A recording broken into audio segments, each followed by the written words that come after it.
Hello and welcome. I am Constellation Gaming, and this is Decklist December, where I will be going through and providing a deck list for every single day of December. I figured it would be a fun way for uh, everything to get going with Clash right around the corner. Without further ado, we'll get right into it. So today our deck list is Voltempest Burn, and is all centered around this big guy right here, Voltempest. He's a 13/10. His ability says you can disenchant a thunder or wind from this Voltempest to force an opponent to expend 3. Already very powerful. Um, just burning for 3 on a 13 body. It's pretty much unable to get over. And then the second part makes this an unkillable beast as long as you have Zeus out, because it says as long as Zeus is enchanted, this full tempest cannot be targeted by an opponent's card effect. Just flat out can't be targeted. Nope, no earthquake, no laurels, does not matter. Uh, it doesn't matter nearly as much since the ban list. However, the Zeus effect is still very good on Voltempest. Next, in order to turbo out Full Tempest, got 2 Griffews here. Griffews pretty much just look at it as copies 2 and 3 of Full Tempest. Uh,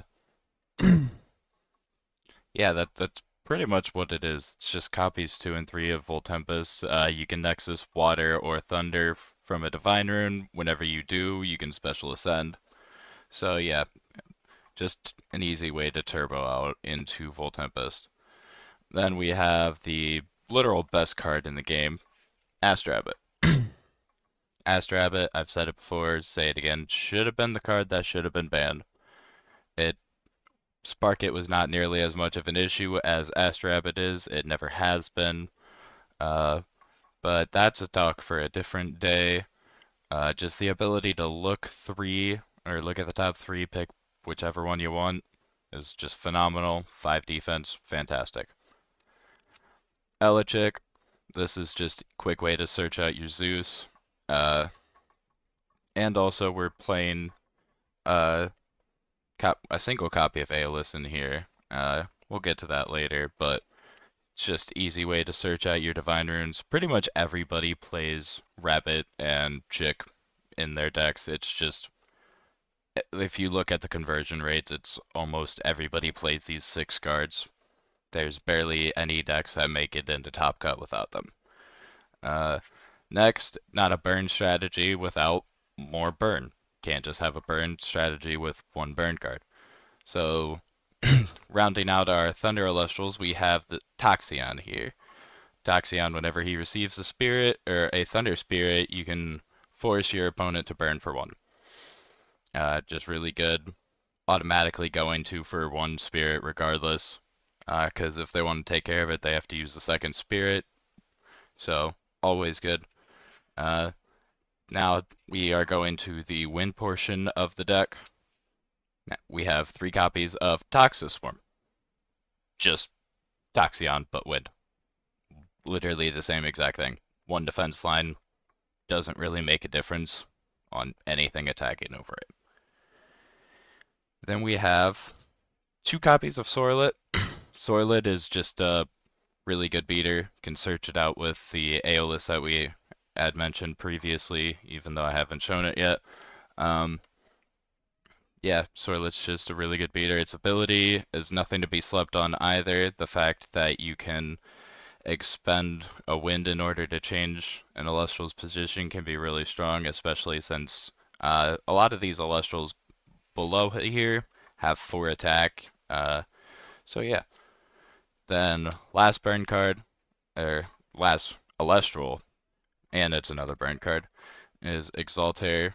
Uh, Whenever you Nexus, or you can Nexus up to 2 wind. When you do, an opponent must expend 2. So you can Nexus 2 wind onto a already played Toxis form, or a 1 wind, doesn't matter, and you'll be burning for 3. And you can do that on repeat, which is really good, just continuously draining them of resources. So yeah, that is the Illustrals there. Now we're gonna move on to the runes here. Uh, one copy of Laurels, or Resting on Your Laurels, and one copy of Earthquake, just limited removal, kind of some of the only removal in the game. Just really good. Removal's good in every game, or every card game, especially in one where your removal is very limited. Free Ambrosia. Ambrosia is just very good. It elongates your ability to play the game. In this game, like I've said before, life represents your ability to play the game since everything you play costs your life rather than like Magic or other games where you can just use your life as more of a resource. Uh, then we've got two copies of Zeus.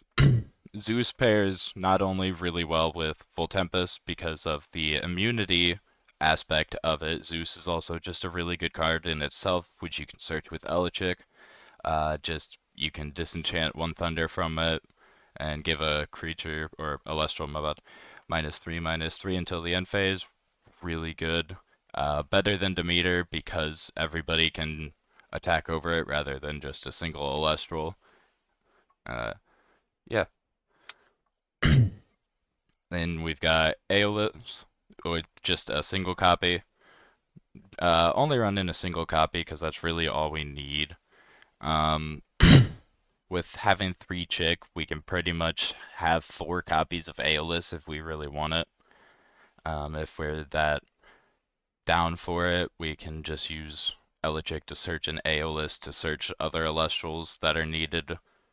Um, and yeah, also with the Exalter and Toxus form, you can Nexus and deal some burn damage. So next, we're going to start with our counter rune suite. Got 3 Tsunami. Tsunami is just really good as whenever you're not playing against water, change everything, make an entire combat phase null and void, really good. If anybody plays Magic, that's Fog from Magic, really good, except they change into possibly a worse position for them. Altar Stars. Um, I'm not really a fan of this card all of the time, but in this deck it is very powerful due to the fact that you have two, three, three different Receiver Lustrals in Rabbit, Toxiswarm, and Toxion. Um, so you have 3 different Receiver Lustrals, which is really good, and then on top of that, you can always just like use Alter to move a spirit to Rabbit, which again triggers it, but then you can always Full Tempest ascend over it or stuff like that. There's a lot of good uh, plays that this deck has where you don't necessarily have to find the Gryffuse if you do just pull the Full Tempest in hand, where like most 3-drop decks are just dead in the water, where this one has the ability to kind of move spirits around and actually play your 3-drop without hard ascending multiple times or meeting a bunch of special conditions. Uh, and that is largely due to the altar. But next we have 3 Gorgon's Gaze. I've said it once, said it twice, I'll say it 3 times. Gorgon's Gaze is the best counter rune in the game. It says no to literally everything. Anything in this game that you can pretty much think of that an Celestial can do, it says no to. So it is super strong. And because Galaxy is in the meta a lot, this is just the biggest Galaxy killer there is. The only Galaxy killer, to be honest. 3 Poison Tipped Arrow. Kind of back to my point earlier with the Restings and the Earthquakes, just very limited removal in this deck. Not this deck, just in this game as a whole. So you kind of just have to maximize any removal that you can. So that is our oh, all bad. And then to round out the deck, 2 copies of Eruption, which a lot of people don't like playing Eruption because you can people play around it in best of 3 a lot. They just won't go below 4. They'll act as though 4 is their 0 when you're playing against it. But that is also meaning that they're reducing the amount of actions that they're doing because again, their life is uh, what they can play. So I really like burn in most games, but especially so in this one because it does just reduce the amount of actions that your player has or your opponent has, and you don't care nearly as much that they play counter runes because again, your end goal is to burn them. You don't need like you want a board state, but you don't need it nearly as much as other opponents might due to the fact that you're just trying to burn them through alternative methods of damage, not combat. So that's the main deck. Now we'll move on to the side deck. Um, 3 copies of Viscerous, mainly just for the Earth matchup, to be honest. Earth is a big problem for this deck, and to be honest, a big problem in general in the game right now. Uh, Viscerous is just kind of there, so when they have a lot of Viscerous out, I can play out my Viscerous and possibly counter theirs. Oh, excuse me. Next is 2 Quackle.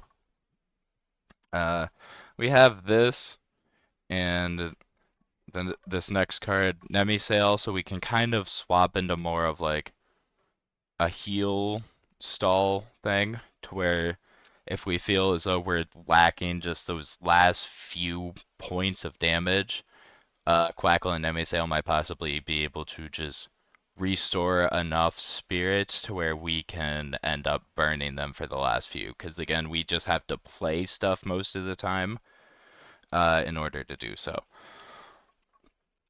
And then there is 2 Shield.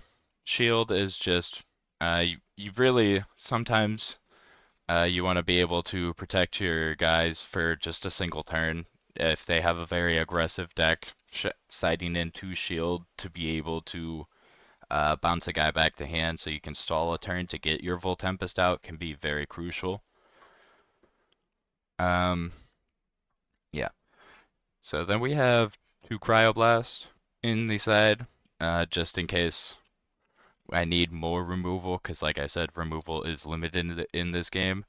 And Cryoblast plus Zeus takes out a majority of stuff in the game, to be honest. Not very much stuff has, at least that's played right now, has more than 5 defense. So Cryoblast plus Zeus, very good. And it's good in the side because you'll know for a fact that they aren't playing Frost.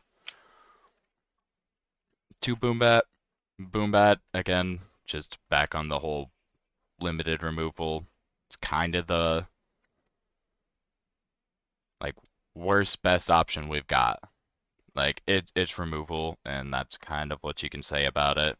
Like it's not a great removal, but it is removal, and it's there for the big guy strategies, so you just don't straight up lose to them. And then the final card, 2 cards, is Arcolith. Now, Arcolith right now, a lot of people are playing around it, but if they see you're on a Voltempest strategy, nobody's going to bother to play around your Arcolith. So game 2, you could possibly side into more of like a healing fives, or like a fives with Arcolith type strategy where you just side out your Voltempest, you side out your Griffuse, and then you put in your uh, Viscerous Arcolith and just beat down. So that's kind of the concept with the deck in its entirety. Uh, and now we will move to the Spirit deck. As far as Spirit decks go, uh, don't really like the math. I wish could have a little more wiggle room on some of this stuff. Mainly just the Wind and Thunder Spirits, but with the everything else we are playing, we don't have any room. So we've got 6 Wind here. Uh, yeah, we've just gotta be able to operate our Aeolus, our 3 Toxis Swarm, or Toxis Swarm, and then also have Aeolus and the possibility to Nexus with Exaltair, so that's like a lot to ask for out of all this. But at the same time, we don't have any more room for any more Wind Spirits. Like, it's just not feasible with how much Thunder we run in this deck. So for Thunder Spirits, we're running 8 Thunder. Uh, we just got a lot of Thunder in this deck, so we have to run 8. Uh, 2 Leviathan. I would like to make it a third, but again, I would also like to have a little more wins, so it's kind of beggars can't be choosers right now.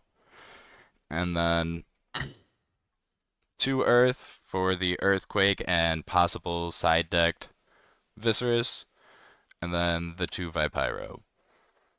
Um, yeah, that if you want to play more than one Eruption, you're pretty much gonna have to just hope for an Ambro. But that is the deck. I hope you enjoyed. If you did, give me a like, give me a subscribe, and I will see you tomorrow for another deck list. Thank you very much.